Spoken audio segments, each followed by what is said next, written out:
Glad to have you. Thank you. Morning. It's nice to be here. All right. How excited should an average rugby fan be about this event coming up? Well, first and foremost is actually the return of rugby to very good playing field, which is the Polo Club. As you know, Polo Club is lush green, and rugby needs such ambience to be able to play beautiful rugby. So we're going back to a very good place where you're going to see good, passionate rugby being played in Nigeria. And we have two teams from England, the defending champions, which is the Samurais, and it's a concoction of players from different parts of the world. Kenyans, Australians, English players, Do we have local teams as well? Yes, we have local teams. We have 10 local teams participating.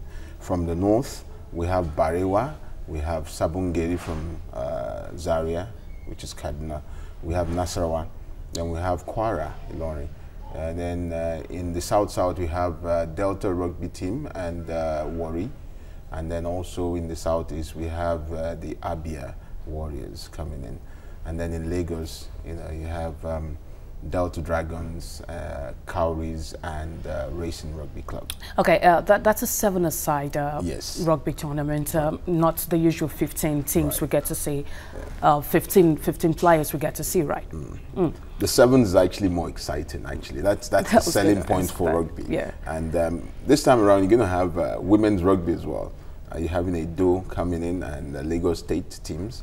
And you're having schools rugby. Yeah, let's talk about the women's rugby because that's quite interesting. That's not a sight you get to see in Nigeria, girls right. playing rugby, really. Yes. Yeah. The women's rugby is actually, Friends of Rugby had actually developed this the second side of rugby, which is the women's rugby, which has a very strong place in the world rugby's interest, the girl child. And in the last 6 or so years we'd started it, but unfortunately kind of like died off after the National Sports Festival didn't feature rugby. But right now we're getting back on. Recently at the schools, the Junior Festival in Ilorin, okay. we actually did an exhibition there. And now at the tournament here, we're going to have women's rugby. And going forward, hopefully we would be having a tournament exclusively for women. Wow. And then the schools as well.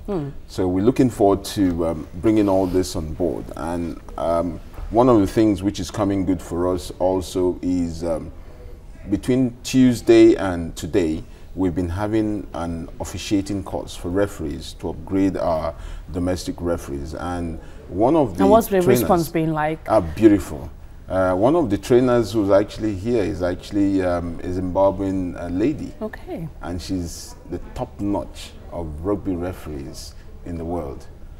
And she's actually, pushing, unfortunately she can't be here because the course is still on right now. So, but hopefully, before they go, we'll bring her along. I'm getting to see all this new the development happening with rugby. But as you know, rugby is quite a popular sport in Nigeria. Yes. So, at what point do you think we will get into that stage?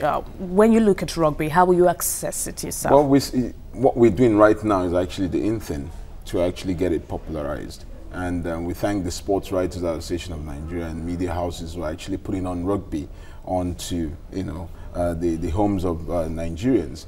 We need more of this coming through, and it's a passionate game, it's a beautiful game, it's a gentleman's game. And is it rugby? Beautiful, it's a gentleman's game. The difference with some other sports is the fact that when you're chasing fair play today, in some other sports, rugby was born with fair play. In rugby, once you have any problems on the pitch, it's sorted out there and then. Thereafter, we're meeting and have drinks.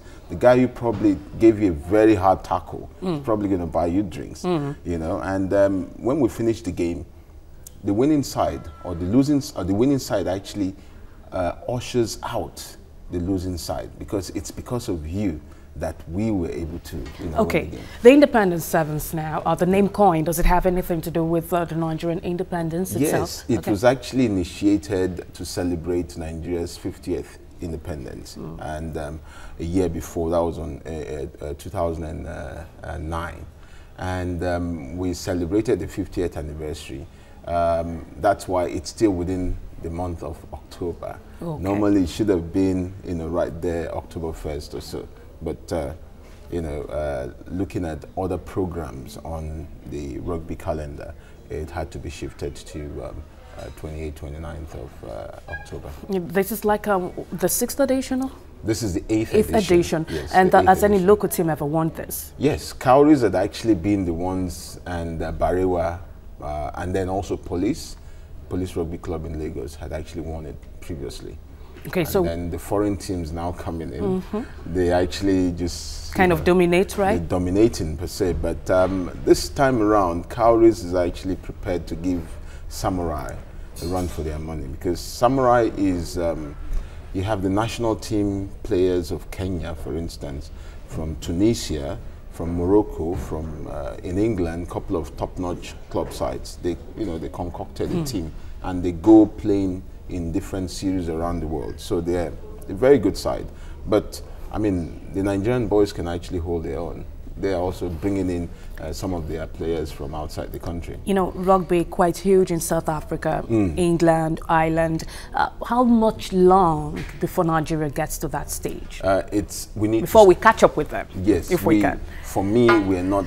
We can't be comparing ourselves to them, because, for instance, I'm talking Zimbabwe, which is the second tier. There are over 100 years of rugby. So talk less of England, talk less of Australia, New Zealand. But the good thing is for us is to develop the game, make it available to be played by as many Nigerians as possible. Now, the World Rugby has a special place for Nigeria in terms of the fact that we have the population on our side. If we were to give, say, for instance, 1% of Nigerian population being involved in rugby in all spheres, schools, officiating, media, you know, playing, you know, coaching, whatever it is that you'll be involved in, parents as well, we would actually be, you know, eclipsing the statistics of the whole of Africa in terms of rugby. So the World Rugby actually is relying on Nigeria to actually wake up. It's a sleeping giant. And as you know, Nigerians have actually done exploits for other countries, especially England. The first World Cup in 1993 was won by England, and 4 of those players who played there were Nigerians. Yeah, I recall. Captained by a Nigerian, and the Harriman. So we have lots of players the talents out there. It just has to be built up. Harnessed. Yeah. All right. Thank you very much for your time with us. Thank you very much. It's nice to be here. Yeah.